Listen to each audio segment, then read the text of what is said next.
नाग पंचमी क्यों पूजे जाते हैं? नाग पंचमी के दिन सांप क्यों पूजे जाते हैं? राधे कृष्णा भक्ति कथा में आप सभी का स्वागत है। आज की कथा में हम जानेंगे क्यों नाग पंचमी पर सांप की पूजा की जाती है, सांप जैसे जीव क्यों पूजनीय माने गए हैं। प्रत्येक वर्ष श्रावण मास की शुक्ल पक्ष पंचमी तिथि को नाग पंचमी मनाई जाती है। इस दिन लोग घरों की दीवारों पर नाग देवता की आकृति बनाकर उनकी पूजा करते हैं। तो कहीं दूध चढ़ाया जाता है, कहीं सांपों को भोजन दिया जाता है। लेकिन ऐसा क्यों क्यों सांप जैसे डरावने जीव को पूजा जाता है? इसके पीछे छुपी है धार्मिक आस्था।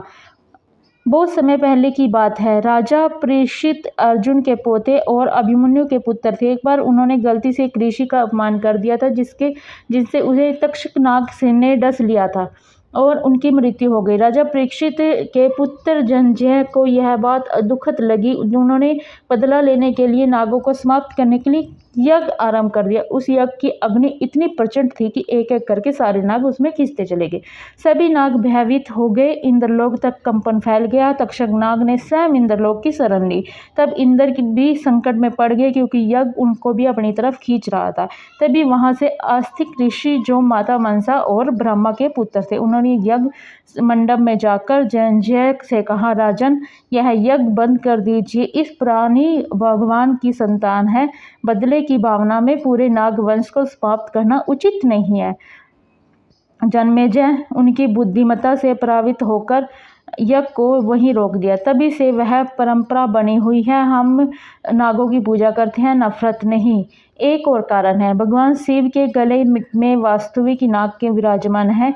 वे सांपों के अपने शरीर का आभूषण बनाकर रखती हैं। इससे यह संदेश मिलता है कि जो दिखने में भयानक है वह ईश्वर का अधीन है। जो जीव हमारे लिए डरावने हैं वे भी प्रकृति का हिस्सा है। बाल रूप में श्री कृष्ण ने कालिया नाग को यमुना से बाहर निकाला और उन पर नृत्य किया। तभी भी यह संदेश दिया गया कि अहंकार और जहर को केवल प्रेम और साहस भक्ति से ही शांत किया जा सकता है। नाग पंचमी के दिन मलाई व्रत रखती है। घर की दीवारों पर कोयले और घेरू से नाग देवता की आकृति बनाती है। दूध, चावल, दुर्गा और फूल चढ़ाए जाते हैं। यह पर्व हमें बताता है कि डर नहीं, सम्मान से जियो। हर जीव को चाहे कितना भी विषैला क्यों न हो, ईश्वर की रचना रखी हुई है। भगवान पश्चिमी हमें प्रकृति, जीवों और सह अस्तित्व का सम्मान करना सिखाती है। यह हमें क्षमा, संयम, करुणा का पाठ पढ़ाती है।